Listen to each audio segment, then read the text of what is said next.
Well, welcome to our Viking Voices Q&A session tonight. Today's discussion, we're going to talk about focus on the flu season, but also how do we prevent COVID-19 spread in our community? And what I have here today with us, I'm so fortunate to have Nicki Britten, a health officer at Berrien County Health Department, who will help answer some questions with me today. Hi, Nicki. How are you doing tonight?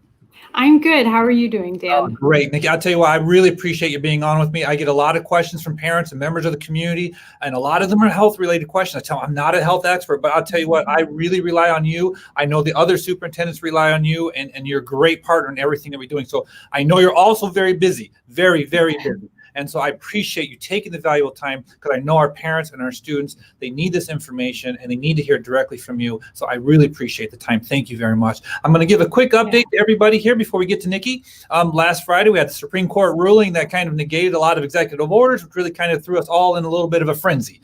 And then on Monday came out the Michigan Department of Health and Human Services came out with another order that said, oh, some of those executive orders are still in place. So where are we today with all this confusion and all the media and all the information that's out there? Burn your mask, keep your mask, all those type of things. Where we are is the exact same place that we were before because of the orders that have been out there. So now's community schools is not changing tack in any way. And anytime we do, we always communicate that with you, either through a power message or email or letter. And you can always go to our website or social media sites, and you'll see any updated information that we have on any reopening plan or those type of things. So we've done a really good job. Parents, you've done a phenomenal job of checking your kids, watching them for symptoms, keeping them home when they're sick. And that's the number one thing that we can do as a community to keep everybody safe. If you're sick, stay home. If you're not sure, there's some things that you can do, and we'll talk about that. What symptoms and those type of things, contact tracing, all those type of things. I'm sure questions that you have in your mind that hopefully we'll get to address tonight. So again, I just want to say we've had no outbreaks in our school, and it's a large part of the commitment that students, teachers, and families and the whole school community's had with the help of our health department and other superintendents around the county, making sure that we're all in a safe learning environment. So with all that said, I just want to thank everybody for joining us today. I'd like to kind of open the floor for some questions here. But the first question I actually have for Nicki before we get to the questions from the community is, can you talk a little bit, I know how you do this, but can you talk a little bit about how you partner with all the school districts here in the county and what your role is and what we've been doing? Yeah, that's a great question, Dan. And really the relationship between the health department and schools in Berrien County is very robust. We've been partnering since, I think, July. We've been having weekly meetings with school leadership. We've been talking about what the data is showing on what is going on in our community. And I'm pleased to report for those of you that may not be following along on the health department's dashboard, but we have been at a bit of a plateau with our cases. So things are going along very well there. But we have been really making sure that school leaders understand what's going on around the community, and then also understand what health and safety measures are needed to ensure that schools don't contribute to spread. We know that in-person education is really important. So the health department is working with the schools to really make sure you all have the best information, the best science, the best understanding of what's going on, so that you can maximize the number of in-person days we have this school year. So we have those weekly meetings where we're doing that information sharing. Schools are asking questions, getting those answered, and we're providing that information. But then we're also working closely on some school districts a daily basis. It's just kind of depending what's happening, but with our case investigation and contact tracing. So anytime there's somebody that is a COVID positive case and is a Berrien County resident or associated with a Berrien County school, even if they don't live in Berrien County, if they're associated with a Berrien County school, we work together closely with the school to make sure isolation and quarantine measures that are necessary are understood by the school. The school understands when the students might be out due to quarantine, how to adhere to all of that. And the schools help identify who some of the close contacts in the school setting might be. You all are doing a phenomenal job of making sure that we understand and are somewhat controlling students' movement and whereabouts within the buildings to make sure we understand who has been around who and what that distance has been. And so the schools are an integral part of our case investigation, the contact tracing, for helping identify who may have been a contact if a positive case does pop up. Well, thank you, Nicki. I think I'm gonna get to the contact tracing here in a second, but you mentioned a couple things that I think are very important. The dashboard of information that's on your website. I know we have a dashboard of information on ours, but you share the data every week with all the superintendents, and you go through it and you say, hey, this is where we are, the percentage, all kinds of different information to tell us the spread in the community and whether it's safe to continue school. And the second thing you said, Nicki, that I really do appreciate is we want as many days of in-person school that we can provide. And so it really takes all of us working together to make that happen. So I know that you understand the goal, you understand the community need for that. And so I really appreciate that. And the other thing that I always tell anyone who listens to our Viking Voices is my goal here isn't to make decisions for people. It's to give people information, accurate, up-to-date information, so that they can make the best choice for their child educationally on a day-to-day basis, whatever. I want to give them the information so they can make the best choice for them. And so I appreciate the dashboard, the information that you provide, and your take on all that. I think you mentioned quarantine, you mentioned contact tracing. So how do you do that? Can you tell us a little bit more about how contact tracing works from your perspective? Yeah, so this is the case with many infectious diseases, but there are certain diseases in the state of Michigan that are required by law to be reported to the health department.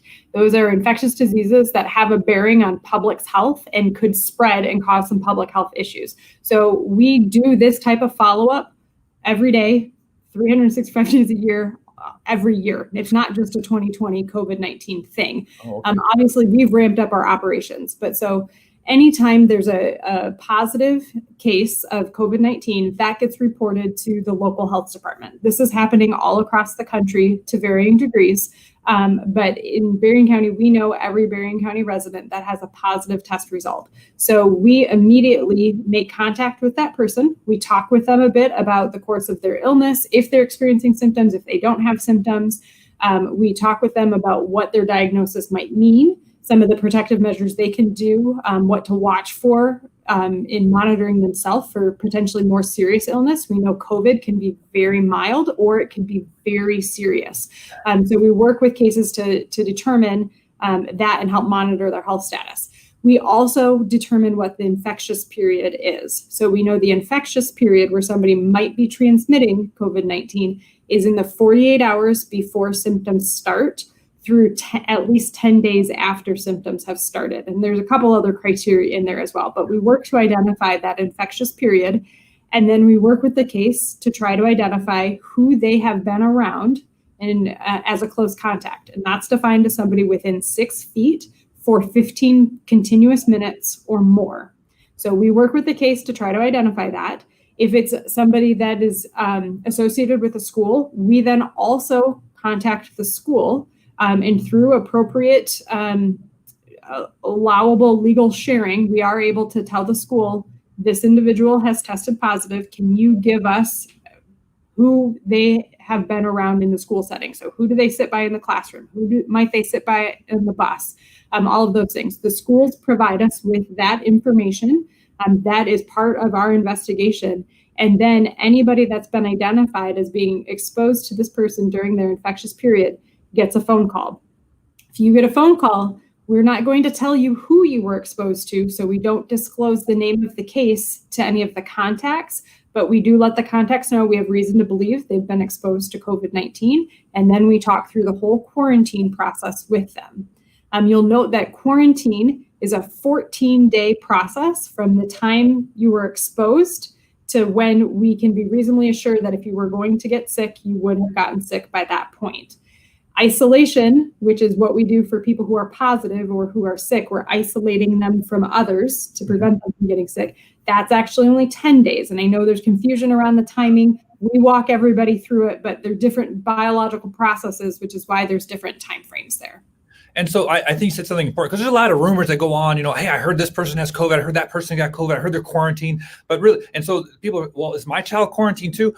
I'll know as a parent, because you will call me, or a Niles Community Schools representative will call and say your child is quarantined. If you don't get those calls, assume that it's safe for your child to go to school. Is that fair to say? Absolutely. One thing, though, that would be really good for parents to just keep in mind, we're going to have a harder time getting a hold of you if the school does not have accurate phone number, or if your voicemail is full, or if your voicemail is not set up. So to avoid a situation where you send your child to school and then the school says, no, they need to quarantine, if we don't have a way to actually get a hold of you, we can't give you that information. It's definitely more inconvenient to happen that morning than if we had gotten a hold of you the day before. So good reminder for everybody, just make sure your voicemail is available. Yeah, thank you for bringing that up, because that's very important. I mean, we'd rather have that information the night before than you would that morning when you're getting ready to go to work and dropping your child off to school. That's a very unfortunate situation. And I will tell you, our parents have been really good this year of making sure their contact information is up to date. And I appreciate you saying that, because that is something I try to remind every time we have a Viking Voices. It's very, very important that you keep your contact information up to date for the schools so that we can make those phone calls. You can make the phone calls and we can make the phone calls. So that's the bottom line. Is if you don't know, your child should probably be in school unless you hear from Berrien County Health Department. And then you mentioned different things. You mentioned isolation and quarantine.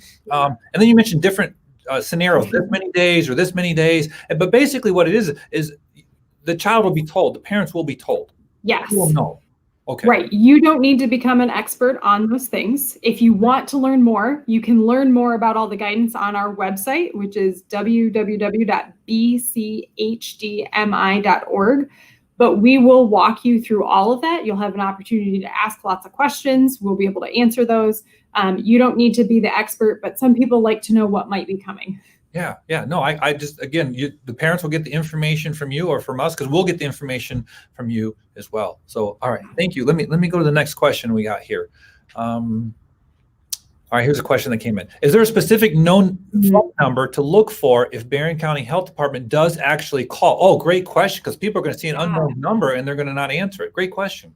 Yeah, that is an excellent question. So the answer is sometimes yes, and other times no. So if it's during normal business hours, it's likely to show up on your caller ID as 269-926-7121. And that is the main line of the health department. Sometimes the way our phone system works within the county, it also could show up on your phone as the main county phone number, which is 269-983-7111. And that's a trunk line that is also shared with the courts and sheriff's department and all that. So I know sometimes people are hesitant if they see that number on their caller ID. But we do have our contact tracers working evenings and weekends, and a lot of times they are using a county issued cell phone at home. So there are some other cell phone numbers that could pop up. I know this is a lot of confusion because sometimes there's spam that looks like a local number, but it's spam. We will always leave a voice message identifying ourselves. There are some times too when if we know we've got somebody's cell phone and we can't leave a voicemail, we'll sometimes send you a text message saying the health department's trying to get a hold of you, call us at this number. If you're ever concerned about that, you can also call our hotline. Our hotline is manned Monday through Friday from 8 to 5, but we do check voicemails on it on the off hours. And that hotline that you can call us if you're ever concerned, was it the health department calling me or what? That's 1-800-815-5485. And we can answer any other COVID-related question on that hotline as well. But if you ever have questions about contact tracing or should my child be included, you can call that number as well.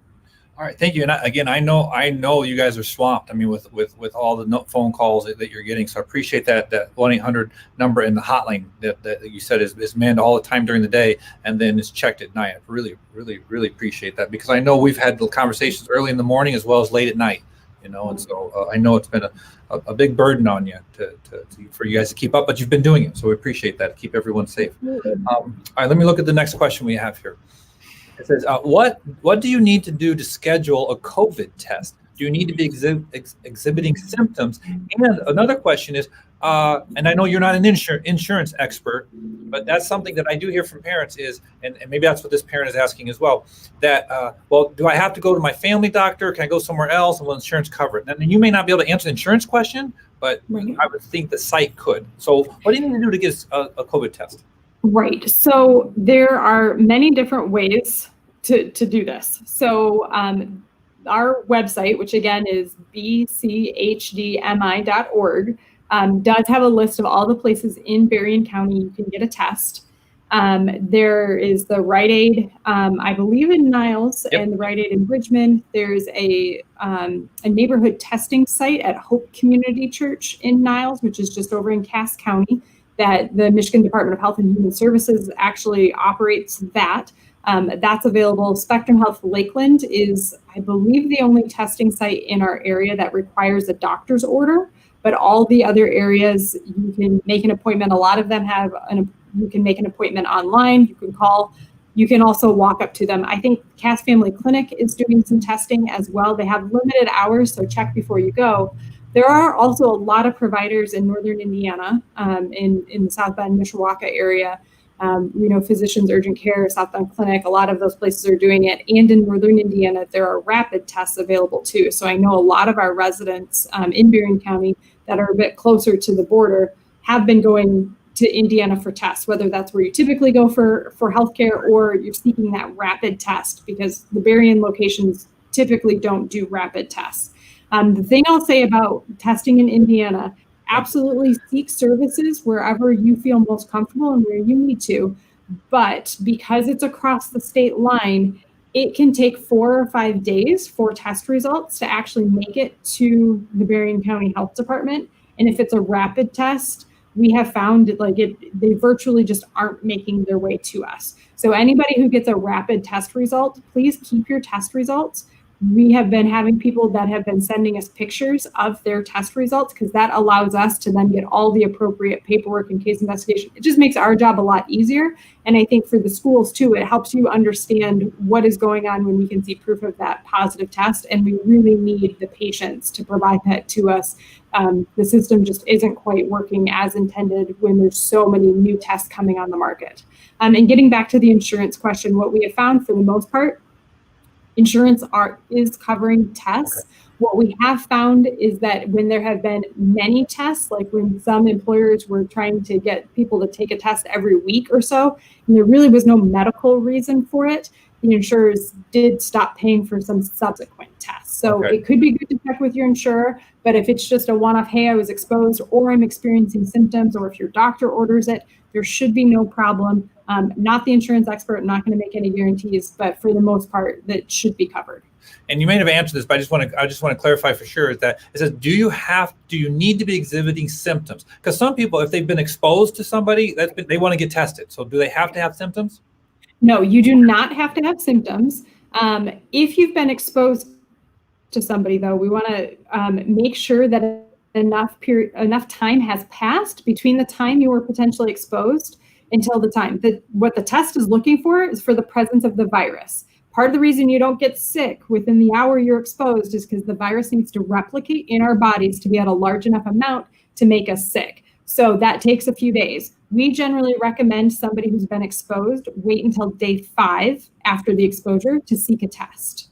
So don't rush out. I know it's hard to be patient, but don't rush out to try to get that test, because if you get a negative, it's really meaningless, and it won't be positive that soon. It won't tell you anything. Yeah, thank you for that. And I appreciate you understand the anxiety that people have. I'm caring for an elderly person, or my child has a disability. I need to know if I understand the anxiety, but the test's not going to mean anything. So give them a false hope if they go too early. So 5 days is what you had mentioned there. Right. And I also appreciate you mentioning the Indiana piece, because sometimes the different physicians in Indiana, they'll give different guidance, and we have to follow Berrien County Health Department guidance. We have to follow your guidance. So even if Indiana says 3.5 days, then you go back to school, that needs to come to you. You look at the doctor's note, like you said, a picture or something like that, and then you give us guidance and say what our quarantine measures are here. Is that fair to say? Right. If there's something that needs to be more restrictive than what a doctor's order said, we can provide that. We will never go less restrictive. We'll always go with what is the most conservative approach there. Okay. All right. Thank you for that. All right. I've got the big question here is are masks still mandated? Short answer, yes. Yes. We got a lot more clarity about this yesterday, but the Michigan Department of Health and Human Services does have the authority under the Public Health Code, as do local health departments, have the authority to issue measures to help control an epidemic and protect the public's health. So yesterday afternoon, the director of the state health department did issue an epidemic order, really putting in place there's some similar mask mandates as to what we had under the executive order. So people, when they're around other people that are not part of their household, they need to be wearing face coverings. There's a similar list of exemptions based on medical things. Children under the age of 5 years old are not required out in public settings while you're eating in a restaurant, all of those things. But definitely in school, masks are still required. And that's kindergarten through 12th grade. It is. Yes. So and again, there are many districts in Berrien County that have implemented masks for K through 5 since the beginning of the school year. Yep. And it's been going well. Yeah, it really has. Now, again, there are some kids who struggle tolerating it, and when we work with that, and there's some medical exemptions, and we work through that. But for the majority of kids, they really are doing a really wonderful job, and it really is about the kids, And so, all right, so let's see, what else do we have? What's another question we got? It says, how long will it take for somebody to receive the results of their COVID test? This is another great question, and it really varies across the board, and it sort of depends. It depends on many factors. So right now, we know Spectrum Health Lakeland has been turning around tests in about 48 hours. We've been hearing from some of our neighborhood test sites. There's one in Benton Harbor and the one that's at Hope Community Church in Niles. Those have been about 3 days. But if a lot of people start flooding the system to do a lot of testing, that's when things get backed up. So we did see some real backlogs back in July, but right now everywhere seems to be about 2 to 4 days. Unless, of course, you get the rapid tests in northern Indiana. I think usually those are about 4 or 5 hours to turn around. Okay. Like you said, that's going to depend on the number of people going and getting tested. So. Sure. Yep. Okay. How can a parent determine whether they should keep their student home from school or if they should schedule a COVID test? Yeah, this is a great question. And one of the most important things we can do to protect the school environment and try to maximize our in-person days this school year is really to make sure we're excluding people who are sick from school. So anybody with symptoms consistent with COVID needs to be excluded. So anybody with a fever or cough, shortness of breath, some of that difference. But then also, there's some sore throat and congestion and some of those sorts of things. Sometimes if that's outside of the norm or is not part of allergies or those sorts of things, parents do really need to keep their kids home, sometimes really extreme fatigue. So if your child is exhibiting symptoms that they might be ill, it's really important to keep them home. We know it's really inconvenient, but it's also really inconvenient to have children that are quarantined or and to really disrupt the learning environment. And we know that if we're not collectively careful about who's in the learning environment, virtual school is going to be a lot more. And everybody will be kept home. Yeah. Right. So that is really important. Just because a student has symptoms, though, does not mean you have to run out and get a COVID-19 test. And the health department is definitely hesitant. We are not a child's healthcare provider. So we are not going to say in this instance, get a test, in this instance, don't get a test. We do want to leave some of that flexibility up to the health and discretion to the healthcare provider. There are processes in place that allow for in our return to learn guidance, which is on our website. It's on RISA's website. It might even be on Niles School's website as well. But we do have parameters in place. There are ways that if somebody has not been exposed to COVID and they have some symptoms, there are some timeframes for after being fever-free for 24 hours without the use of medication, after certain symptoms have been resolved, they can return to school. Now, if there's been an exposure to COVID-19 and symptoms, that's a totally different story, which is why our contact tracing is really important. And you should know if there was an exposure to a Berrien County resident. And we have all that other information that you talked about, communicable diseases, in all of our parent-student handbooks. If it's a fever, it's not COVID, how long they should be out for school. So parents can refer to that. We've got time for one more question. It's kind of, I see two questions up here that parents are asking. I kind of want to blend them a little bit. I want to ask you, what are we doing to prepare for flu season? But really, do you think it's going to be a more mild flu season, a heavier flu season? And I know many of the mitigating factors that we're using for COVID-19, some people are saying the flu, all those are the same things you do to mitigate a flu. And then the big question on that, with flu season coming up and COVID, how do we determine whether to close schools or not? And I know those are two different questions, but and then that'll be our last question for you, Nicki. Yeah, I can kind of tackle those in tandem. So with flu, you're absolutely right. A lot of the things we're doing to prevent COVID and mitigate the risk of COVID absolutely apply to other respiratory viruses. So it's possible we will see reduced flu activity, which is good because we're trying to make it so that influenza complications don't end up taking up hospital beds at the same time we might have COVID complications taking up hospital beds. You can get a flu vaccine regardless of ability to pay at the Berrien County Health Department, either Niles or Benton Harbor offices any Friday in October or November. We're also going to have a community-based clinic on November 7th in Niles. Location is to be determined, but those are some options for getting flu. So flu vaccination for sure.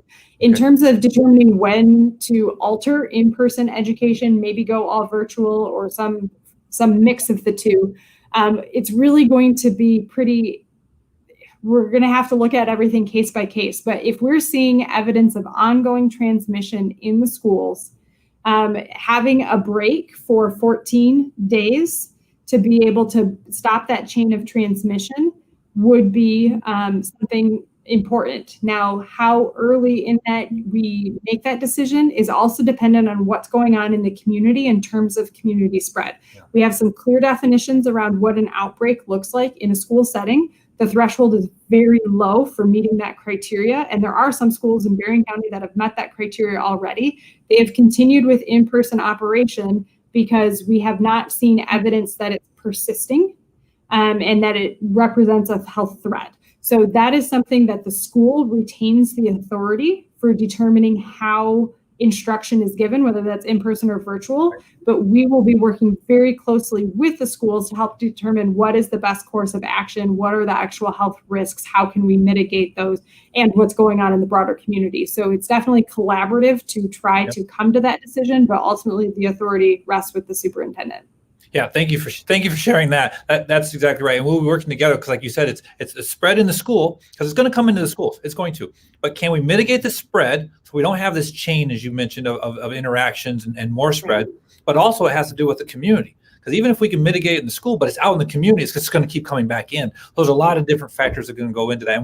And from my perspective, I want to tell parents as soon as possible we start seeing these trends going both the community or in schools, that there's a chain or there's a trend or there's a spread, to get that information to parents so they can make an informed decision to keep their kids home, and also probably get an indication that we may be going for remote for maybe a number of days.